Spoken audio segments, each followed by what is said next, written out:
ഈ ഹനക്ക എന്ന് പറഞ്ഞിട്ടുണ്ടെങ്കിൽ നമ്മൾ ക്രിസ്ത്യാനികൾ ഡിസംബർ മാസത്തിൽ ക്രിസ്മസ് ആഘോഷിക്കുന്നത് പോലെ തന്നെ ഈ ഹനക്കയും ജൂതമത വിശ്വാസികൾ ഡിസംബർ മാസത്തിലാണ് ആഘോഷിക്കുന്നത്. ഈ വർഷം ഡിസംബർ 14 സൂര്യാസ്തമയത്തിൽ ആരംഭിച്ച് ഡിസംബർ 22 സൂര്യാസ്തമയത്തോടുകൂടി അവസാനിക്കുന്ന ഒരു ഉത്സവമാണ് ഈ യൂതന്മാരുടെ ഇടയിലുള്ളത്. വെളിച്ചങ്ങളുടെ ഉത്സവം എന്നാണ് ഇവർ അതിനെ വിളിക്കുന്നത്.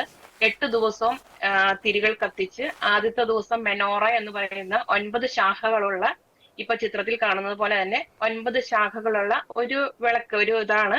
അതില് വലത്തു നിന്ന് ഇടത്തോട്ടാണ് ആദ്യത്തെ ദിവസം ഒരു തിരി, രണ്ടാമത്തെ ദിവസം 2 തിരി, അങ്ങനെയാണ് ഇതിന്റെ കത്തിച്ച് 8ാമത്തെ ദിവസം 8 തിരികൾ കത്തിച്ചിട്ടാണ് ഇതിന്റെ ആഘോഷം അവസാനിക്കുന്നത്. ആദ്യ ദിവസങ്ങളിലും അവസാന ദിവസങ്ങളിലും സാധാരണ എല്ലാ വീടുകളിലും കാരണവന്മാരോടൊപ്പം മക്കളും എല്ലാവരും കൂടി ചേരാറുണ്ട്.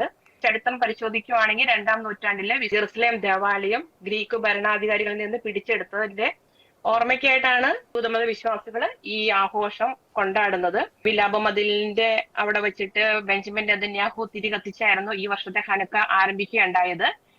എല്ലാ ദിവസങ്ങളിലും സൂര്യാസ്തമയം, അതായത് ഒരു 5:30-6 മണിയോട് കൂടിയായിരിക്കും ഈ ഉത്സവങ്ങൾ നടക്കുന്നത്.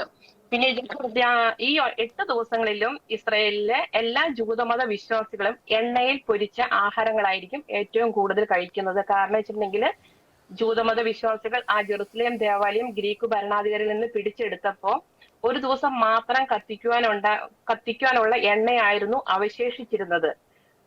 അപ്പോ അവര് ആശ്ചര്യം, അവര് എന്താ ചെയ്യേണ്ടത് എന്ന് ഉത്കണ്ഠാകുലരായിട്ട് ഇരുന്ന സമയത്ത് ആ ഒരു ദിവസത്തേക്കുള്ള എണ്ണ കൊണ്ട് തന്നെ 8 ദിവസം അവർക്ക് വിളക്കുകൾ കത്തിക്കാൻ സാധിച്ചു. ആ 8 ദിവസത്തെ ആ അത്ഭുതമായ എണ്ണയുടെ ആ ഉറവിടത്തിനെ കൂടി അനുസ്മരിച്ചുകൊണ്ടാണ് 8 ദിവസത്തെ ഉത്സവമായിട്ട് ഇത് കൊണ്ടാടുന്നത്. ആ 8 ദിവസം കൊണ്ട് അവർക്ക് വീണ്ടും എണ്ണയുടെ ശേഖരം കണ്ടെത്താനും തുടർന്ന് തിരി കത്തിക്കാനും സാധിച്ചു എന്നാണ് ഇതിന്റെ ഐതിഹ്യം.